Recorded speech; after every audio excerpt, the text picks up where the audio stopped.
പലപ്പോഴും പല സ്ഥലങ്ങളിലൊക്കെ നോക്കുമ്പോ ഈ ഇസ്ലാമിസ്റ്റുകൾ ബുദ്ധിസത്തിനെ ഭയങ്കരമായിട്ട് പ്രൊമോട്ട് ചെയ്യുന്നത് ഞാൻ കാണാറുണ്ട്.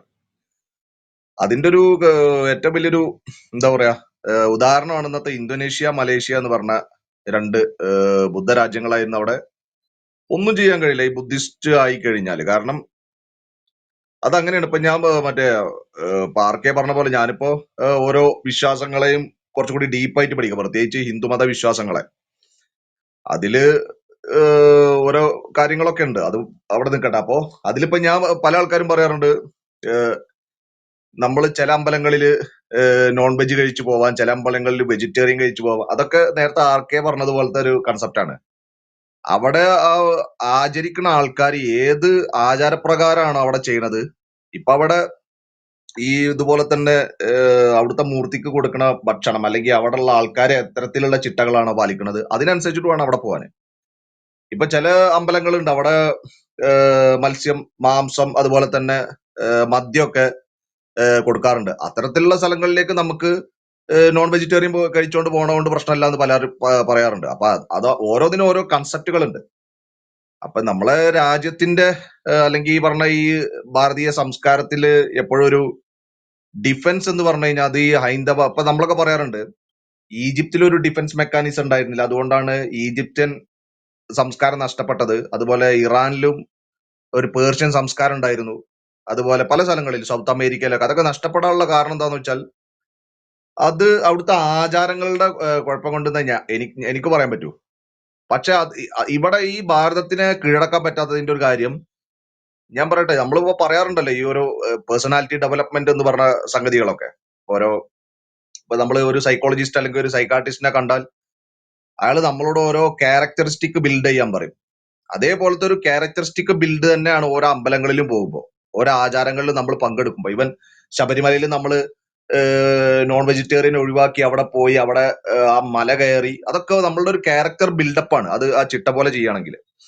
അപ്പൊ അത്തരത്തിലുള്ള ഒരു സംഭവം തന്നെയാണ് ഈ ഭാരതത്തിലുള്ള ഓരോ അമ്പലങ്ങളിലും. ഇപ്പൊ ഉദാഹരണത്തിന് നമ്മൾ അസാമിലുള്ള കമക്യ അമ്പലത്തിൽ പോയി കഴിഞ്ഞാൽ അവിടെ പൂണൂലിട്ട ബ്രാഹ്മണന്മാര് പോത്തിനെ വെട്ടുന്നത് കാണാം.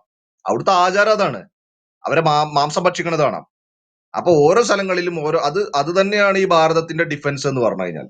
ആ ആചാരങ്ങളെ ഈ ഇസ്ലാം എന്ന് പറഞ്ഞ സാധനത്തിന് ഒരിക്കലും കൗണ്ടർ ചെയ്യാൻ കഴിയില്ല.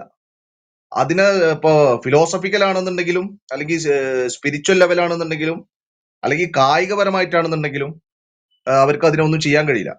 അപ്പൊ അത്തരത്തിലുള്ള സാധനങ്ങളെ ഒഴിവാക്കിയിട്ട് ഈ രാജ്യത്ത് മൊത്തം ഒരു ബുദ്ധിസം കൊണ്ടുവരിക എന്നുള്ളതൊക്കെ ഈ പറഞ്ഞ ഈ തക്കിയുടെ ഒരു ഭാഗമാണ്.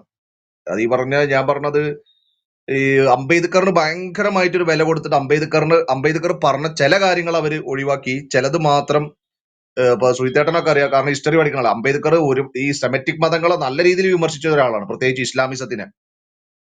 പക്ഷെ അംബേദ്കർ ഒരു പ്രോ ഇസ്ലാം ആണെന്നുള്ള രീതിയിലാണ് പല ആൾക്കാരും ഇന്ന് പറഞ്ഞുകൊണ്ടിരിക്കുന്നത്. അതുപോലെ അംബേദ്കർ ഒരു ആന്റി ഹിന്ദു ആണെന്നുള്ള രീതിയിലും, അതുപോലെ തന്നെ ബുദ്ധിസത്തിലേക്ക് കൺവേർഷൻ. ഞാൻ പറയണത് ബുദ്ധിസം എന്ന് പറഞ്ഞു കഴിഞ്ഞാൽ ഞാൻ ഇപ്പൊ പറഞ്ഞല്ലോ ഒരുപാട് ആചാരങ്ങളുണ്ട് ഈ ഭാരതത്തില്. ആ ആചാരങ്ങളുടെ ഒരു ആചാരം മാത്രമായിട്ടാണ് ഞാൻ ഈ ബുദ്ധിസത്തിനെ കാണുന്നത്. അത് ഓർഗനൈസ്ഡ് ആക്കിയിട്ട് അത് ചില പർട്ടിക്കുലർ കമ്മ്യൂണിറ്റീസിനെ മതപരിവർത്തനം ചെയ്യണമെന്ന് പറയുന്നതിന്റെ ബാക്കിലും പല വൈദേശിക അജണ്ടകളും ഉണ്ട്. അതിലൊന്നും ആരും പോവാതിരിക്കണം എന്നാണ് എനിക്ക് പറയാനുള്ളത്. പിന്നെ അതുപോലെ തന്നെ ഈ BJP-യിലുള്ള ആൾക്കാർ ഈ പറഞ്ഞ എനിക്ക് പറയാനുള്ള ഒരു കാര്യം, നിങ്ങൾ വർഗീയത എന്ന് വെച്ച് കഴിഞ്ഞാൽ അതൊരു പൊന്തുവലായിട്ട് എടുക്കുക വേണ്ടത്. യെസ്, ഞങ്ങൾ വർഗീയവാദികളാണ്, ഞങ്ങൾക്ക് അങ്ങനെ അത്ര മുസ്ലിം റെപ്രസെന്റേഷന്റെ ആവശ്യമൊന്നുമില്ല, പക്ഷെ ഞങ്ങൾ പറയുന്ന കുറച്ച് സാംസ്കാരികപരമായിട്ടുള്ള കാര്യങ്ങളുണ്ട്, അതിനെ അക്സെപ്റ്റ് ചെയ്യണ മുസ്ലിങ്ങൾക്ക് വരാം എന്നും ഇതിലേക്ക് വരാം. അതുപോലെ തന്നെ അവർ വരുമ്പോഴും ഈ പറഞ്ഞ സാധനം അവര് വരികയാണ്, ഈ പറഞ്ഞതുപോലെ തന്നെ ഇസ്ലാമിനെ വെള്ളപൂശുകയാണെന്നുണ്ടെങ്കിൽ അവർക്ക് നിങ്ങളെപ്പോലുള്ള ആൾക്കാർ അതിനെ വിമർശിക്കും. അധിക കാലം അതിന്റെ ഉള്ളിൽ നിൽക്കാൻ കഴിയില്ല. അപ്പോ അതാണ് ഇതിന്റെ ഒരു കാര്യം. ഇത് പറഞ്ഞുകൊണ്ടേ ഇരിക്കണം. ഇത് ഒരു പരിധിക്കപ്പുറം വന്നു കഴിഞ്ഞാല് ഇത് ലെബനോണിൽ ഇന്ന് എന്താണ് അവസ്ഥ? ക്രിസ്ത്യാനികളും അവിടെ ഈ പറഞ്ഞ അഭയാർത്ഥികളായിട്ടുള്ള മുസ്ലിങ്ങളെ കയറ്റിയതാണ്. യൂറോപ്പിൽ പല രാജ്യങ്ങളും ഇനി അനുഭവിക്കാൻ പോകുന്ന ഒരു സംഭവം അതാണ്. അതിന്റെ ഒരു പ്രശ്നം ഇതില് ഈ ഒരു ഫിലോസഫിയുടെ അടിസ്ഥാനം തന്നെ. അപ്പൊ നമുക്കറിയാം എന്തുകൊണ്ടാണ് കമ്മ്യൂണിസ്റ്റുകാര് വെട്ടിക്കൊല്ലുമ്പോ ഇപ്പൊ TP ചന്ദ്രശേഖരനെ 51 വെട്ടി ആരെങ്കിലും മുഖത്തൊരു സങ്കടം ഉണ്ടോ?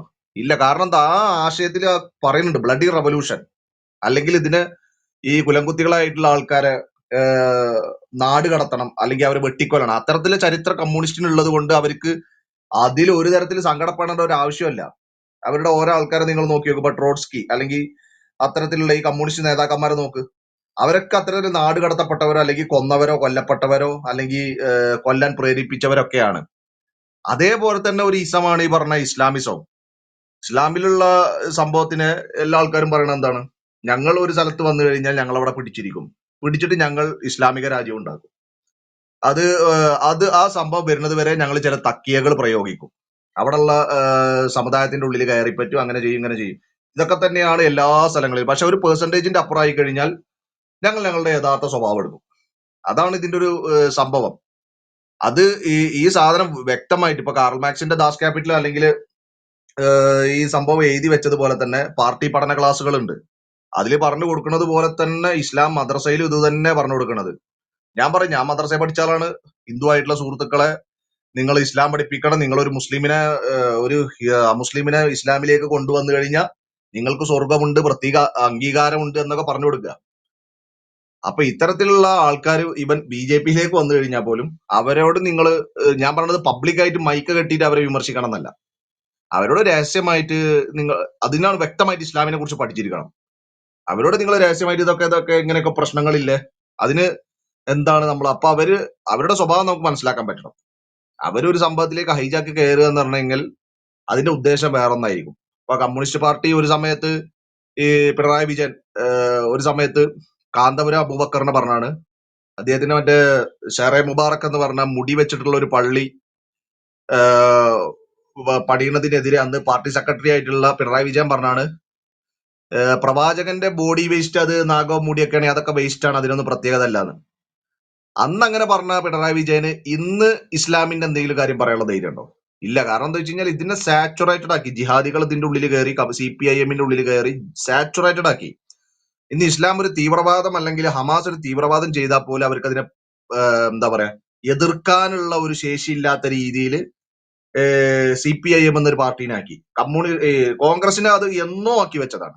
ആം ആദ്മി പാർട്ടിനെ നമുക്കറിയാം, CA-NRC-യുടെ സമയത്ത് ഡൽഹിയില് ഇതുപോലെ തന്നെ ഒരു IB-യുടെ ഒരു സെക്യൂരിറ്റി അസിസ്റ്റന്റ് എന്ന് പറഞ്ഞ ഏറ്റവും കോൺസ്റ്റബിൾ ലെവലിലുള്ള ഒരു താഴെ തട്ടിലുള്ള ആൾക്കാരാണ് ഫീൽഡ് വർക്ക് ചെയ്യുക. അവര് അത്തരം ഫീൽഡ് ഇൻഫർമേഷൻ കളക്ട് ചെയ്യാൻ പോയപ്പോ അയാളെ കൊന്നു കളഞ്ഞു ഈ ആം ആദ്മി പാർട്ടിയിൽ ആൾക്കാരെന്ന് പറയപ്പെടുന്ന ഈ മുസ്ലിങ്ങൾ. അപ്പൊ ആം ആദ്മി പാർട്ടിന്റെ ഉള്ളിൽ ഇത് സാച്ചുറേറ്റഡ് ആണ്. അപ്പൊ ഇത്തരത്തിലുള്ള ക്വസ്റ്റ്യൻസ് ഈ BJP-യിലേക്ക് വരുമ്പോ ഈ BJP-ക്കാരായിട്ടുള്ള ആൾക്കാർ, ഞാൻ ഇന്നലെ അങ്ങനെ ചിന്തിച്ചു പോയി, എന്നോട് ഇവരിങ്ങനെ പറഞ്ഞപ്പോ, അതായത് BJP-യിൽ ഇപ്പൊ ഒരുപാട് മുസ്ലിങ്ങൾ വരുന്നുണ്ട്, ഭയങ്കര വിശ്വാസികളാണ് എന്നൊക്കെ. അപ്പൊ ഞാനിങ്ങനെ മനസ്സിൽ ഇങ്ങനെ പറഞ്ഞത്, നല്ലൊരു ഉദ്ദേശം കൊണ്ട് KB ഹെഡ്ഗുവാറും പിന്നെ അതുപോലെ തന്നെ ഇതിനെ വളരെയധികം പ്രയാസപ്പെട്ട ഒരു സാഹചര്യത്തിലായിരുന്നു ഈ പറഞ്ഞ വിഭജനത്തിന്റെ സമയം ഇന്ദിരാഗാന്ധി, നെഹ്റു പോലുള്ള ഏറ്റവും സ്ട്രോങ് ആയിട്ട് എതിർത്തിട്ടും അതിനൊക്കെ തരണം ചെയ്ത് കൊണ്ടുവന്നാണ് MS ഗോൾവൽക്കർ എന്ന് പറഞ്ഞ ഗുരുജി. അപ്പൊ അദ്ദേഹമൊക്കെ ചെയ്ത വലിയൊരു സംഘടന ഇല്ലാതായി പോകുന്നൊക്കെ ഞാൻ അങ്ങനെ മനസ്സിൽ കരുതി. അപ്പൊ എനിക്കതൊന്ന് പറയണം എന്നുണ്ടായിരുന്നു. ഇത്രേ ഉള്ളൂ.